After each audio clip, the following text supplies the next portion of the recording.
Hey guys, this is Omer from MMOs.com doing another quick weekly news recap of all major MMO news and announcements for the week ending August 7th, 2017. This is episode number 107 of the recap, and the first bit of news this week is from NCSoft regarding Guild Wars 2, and it's a big one. The latest expansion to Guild Wars 2 was officially announced this week, and it's called Path of Fire, and will be launching on September 22nd. Anyone who has an account in good standing can participate in the open world preview weekend, which runs from August 11th to the 13th, and they can see for themselves what the new zones look like. Path of Fire adds 2 new massive zones to the game, the Crystal Desert from the original Guild Wars, as well as Ilona, which is from the original Nightfall expansion. Also including the Path of Fire update is new mounts, elite specializations for level 80 characters, new enemies, puzzles, quests, and much more. The expansion can be purchased standalone for about $30 or with the Heart of Thorns expansion for $50 in a bundle. Anyone who pre-purchased the expansion also gets 3 special bonuses. I was kind of hoping they'd make Heart of Thorns free with the expansion launch, but no luck. Still, $30 for the expansion isn't too bad. Up next, the Fall of Oriath expansion for the ARPG Path of Exile is finally here, and it's already a huge success. I didn't think any launch would surpass Albion Online or Black Desert's Steam launch, but I was wrong. Since launching the Fall of the Oriath expansion, Path of Exile's concurrent users on Steam jumped to 98,000. And to put that number into perspective, Path of Exile was averaging a little over 10,000 average concurrent users on Steam over the last 3 months, so that's nearly a 10-fold increase in active players. And remember, we're talking about Steam numbers only. Plenty of people play the game off Steam. Honestly though, I'm not too surprised to see this kind of reaction. Fall of the Oriath is a huge expansion that adds 6 new acts to the game, which more than doubles the game's content. It's probably one of the biggest MMORPG expansions ever, and it's available entirely for free. If you never played the game or haven't played in a while, now's a great time to return. Path of Exile, in my opinion, is free to play, done right. Next up, we have some industry news from Activision Blizzard, which reported their quarterly earnings last week. Surprise, surprise, that Blizzard is apparently really good at making money. In fact, the company reported the highest revenue ever for a quarter with no new game launches. Revenue came in at $1.63 billion, with profits at $243 million for the quarter. More interestingly though, both Hearthstone and Overwatch has the highest ever monthly active users in their history, so both games are still growing. Who would have guessed that Blizzard was so good at making money? I wish I had invested in Blizzard years ago, but I think I missed the boat. Up next, another bit of industry news, this time from Square Enix. They also reported their quarterly earnings this week, and with it came a big jump in MMO revenue thanks to the launch of Final Fantasy XIV Stormblood. MMO revenue jumped from $53.3 million to $84 million from last quarter to this quarter. More impressively though, Square Enix continues to make money hand over fist from their mobile games. Mobile and browser game revenue totaled $214 million for the quarter, which is actually more than all of their MMO revenue plus console sales combined. A total profit for the company this quarter was $75 million, which is definitely a good chunk of change. And back to MMORPG news. After a very short delay, Lord of the Rings Online Mordor is officially live. The expansion, also known as Update 21, increased the game's level cap to 115, adds 5 new zones, a new allegiance system, items and crafting updates, and much more. The standard edition is available for $40, but to get access to the new High Elf race, players need to fork over $80. Lord of the Rings Online is an impressive game that has survived the test of time. It launched back in April of 2007, so it's already been running for over 10 years, and here's to hoping it runs for 10 more years. And speaking of game updates, Continent of the Ninth Seal, or just C9 for short, from Webzen launched their Light and Darkness update this last week, which adds the all-new Shadow Dungeon, armor enhancement expansion, level cap increase to 75, and much more. It's a big update to the game, and Webzen is trying to entice old and new players to come back and give the game another try, with several new events. C9, for those that never played, is an action MMORPG similar in vein to the games like Critica or Vindictus, in that it has features like instance dungeons and persistent towns. It too has been around for quite a while, launched back in 2012 in North America, so about 5 years. Moving right along, also in big MMORPG update news, Trove announced the Eclipse update, which will be launching on August 22nd, which expands the game's Shadow Tower with 2 new encounters. More importantly though, the update is also introducing subclasses, so when players reach level 10, they can acquire a passive skill from another class. Interestingly though, the Eclipse update will actually be launching simultaneously on PS4, Xbox One, and PS4, all on the same day, something we haven't seen before. Normally, the PC version rolls out first, so Triad seems to really care about their console community, and while the game originally launched a bit over 2 years ago, it's still extremely popular.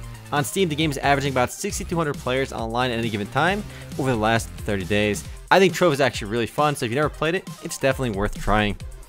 Up next, a bit of odd/interesting esports news. The Madison Square Garden company, which owns the New York Knicks NBA team and New York Rangers NHL teams, purchased Counterlogic Gaming this week. So yeah, a giant company that literally owns some real serious business sports teams is buying into esports.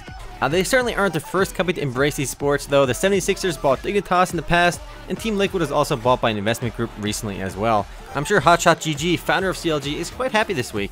No word on how much CLG was bought for, but given that Madison Square Garden is a publicly traded company, we may hear about it in future earnings reports. It's pretty interesting to see esports evolve because it's such a new industry. Most of us have literally seen the industry go from nothing to something pretty quickly over the last 6 to 7 years. I wonder which esports team will be bought out next. Maybe TSM? Who knows?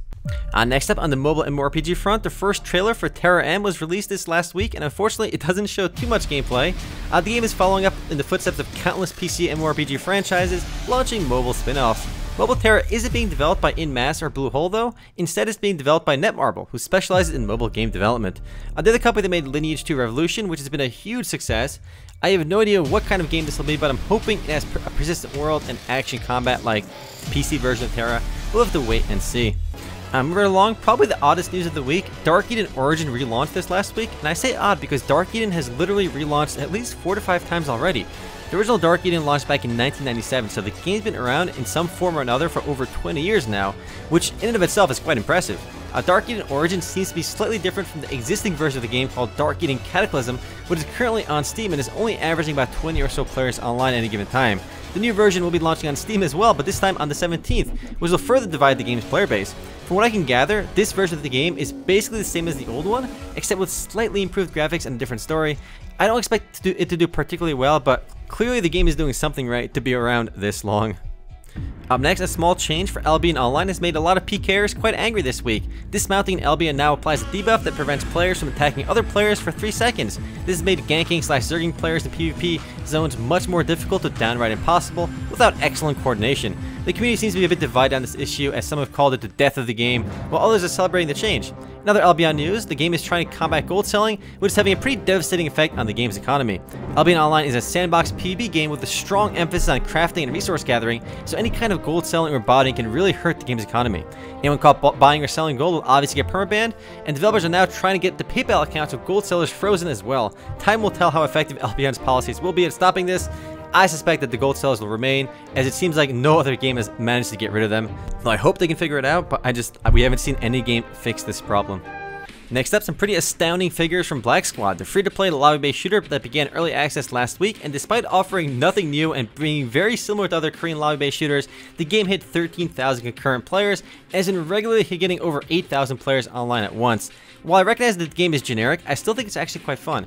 In fact, I personally had more fun playing Black Squad than Lawbreakers, and the numbers seem to agree with me. Lawbreakers hit about 4,000 users during its open beta, and the number has fallen every single day during the 3-day open beta, so I'm curious to see how that game will end up doing. If you like these Korean shooters, give Black Squad a try. It's free, just a heads up though, don't expect anything too different from Combat Arms, AVA, or other Korean shooters, but I had fun with it. Up next, and what I thought was the most interesting news of the week, World of Warcraft gold is now worth more than the national currency of Venezuela, the bolivar. Using the value of WoW tokens as our metric, $1 is worth about 8,385 gold in World of Warcraft, and to buy that same amount of gold using Venezuela's bolivar, you need about 18,900 bolivars. So every gold in World of Warcraft is worth about 2.5 bolivars in real life. It was actually a bit closer to a 1-to-1 ratio last week, but Venezuela's currency is in freefall right now. Still, it is interesting to see that WoW gold is worth more than a national currency. The next and last bit of news this week is about a new sandbox MMO called Valnir Rok, which is a Viking-themed game. The game was just announced this last week, but the first round of closed alpha testing actually happened the day after it was announced, and it lasted for this last weekend. 1,000 players already had a chance to try the game, but we won't hear too much about it because there was an NDA. And it's certainly impressive to announce a game and let people try it out the next day, but no word on when full release will actually happen. The game does look pretty cool though.